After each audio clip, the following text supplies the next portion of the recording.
Next article है 10.4 जिसमें कि सेक्टोरियल एरिया निकालना है पोलर कर्व्स का। तो सपोज ये कर्व है हमारे पास और ये पोल है और ये आपके पास आया ए पॉइंट और ये पॉइंट आया हमारे पास बी। तो हमें इस वाले का एरिया निकालना है।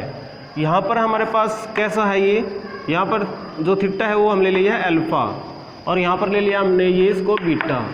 अब ये लेंथ कितनी आती है उसके हमें कोई मतलब नहीं है।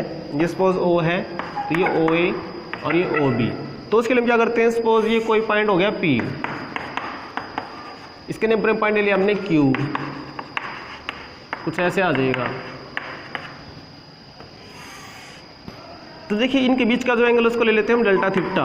तो अगर हम इसका एरिया निकाल दें तो पूरे का एरिया आ सकता है। इसका एरिया कैसे निकलेगा, देखिए ये लेंथ आर है और ये भी अप्रोक्सीमेट आर के ही थोड़ा सा इक्विवेलेंट है। तो अगर इसका एरिया देखें तो वो हमारे पास बनता है यानी कि area of O P Q. ये sector O P Q area है हमारे पास r square delta theta by 2 ये बनता है।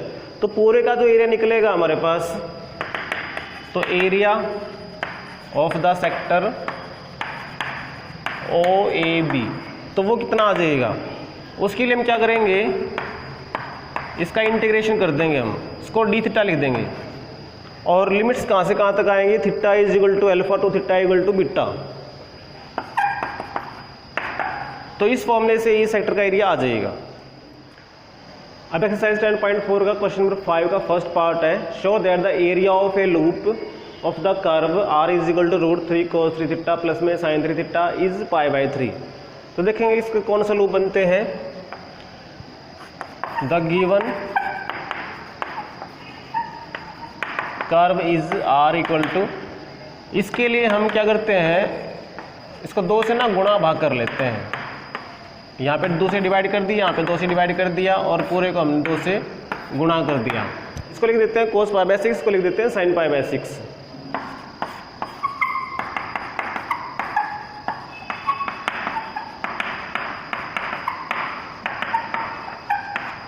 दिस इज इक्वल टू 2, ये बन गया cos a cos b plus sin a sin b, that is की cos a माइनस b।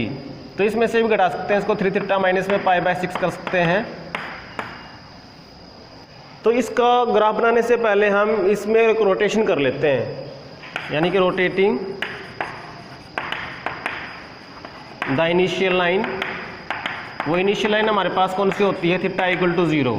तो इसको लाइन को अगर हम रोटेट कर देते हैं किस एंगल के साथ, देखिए इसमें से अगर 3 कॉमन ले लेंगे हमारे पास तो क्या बचता है, थीटा माइनस में π/, ये 18 आ गया।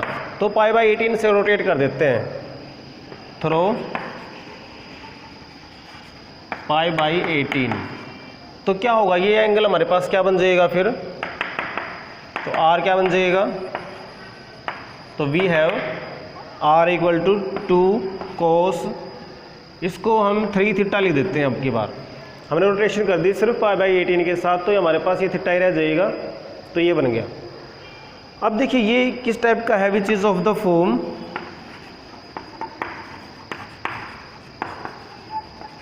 Are equal to a cos n theta, ये इस टाइप का आ गया, जहाँ पर n की वैल्यू क्या है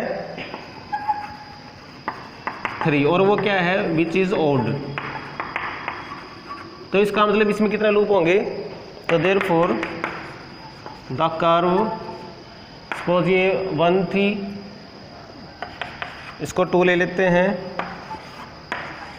कर्व वही रहेगी, शेप वैसी रहेगी, बस हमने रोटेशन की है।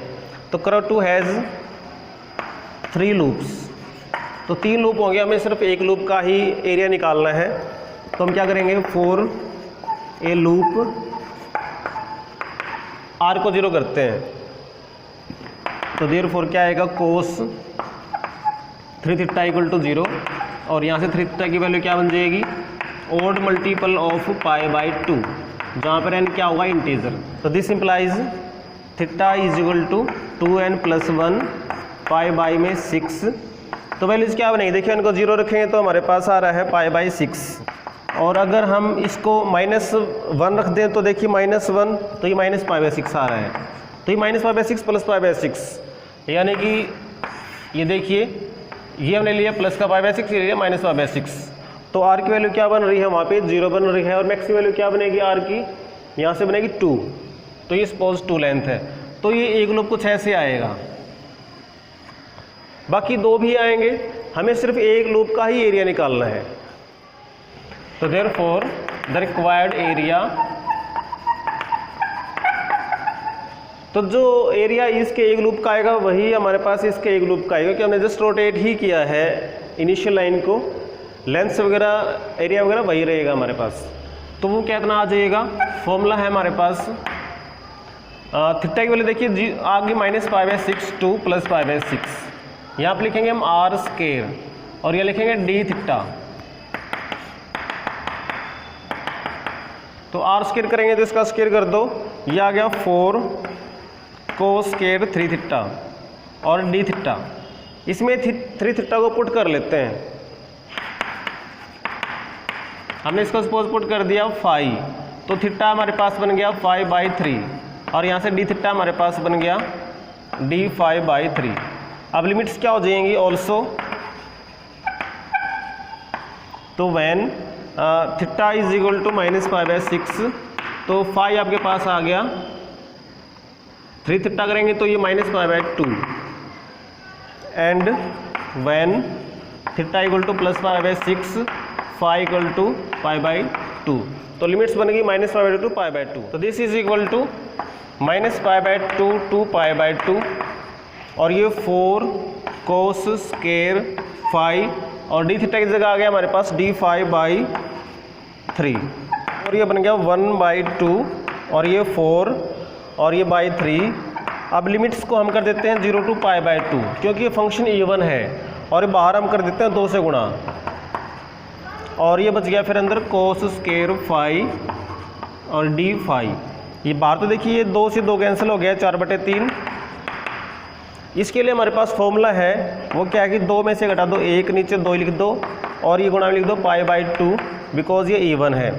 2 से 4 से कैंसिल हो गया, तो ये π/3 आ गया, means π/3 is the required area of the loop.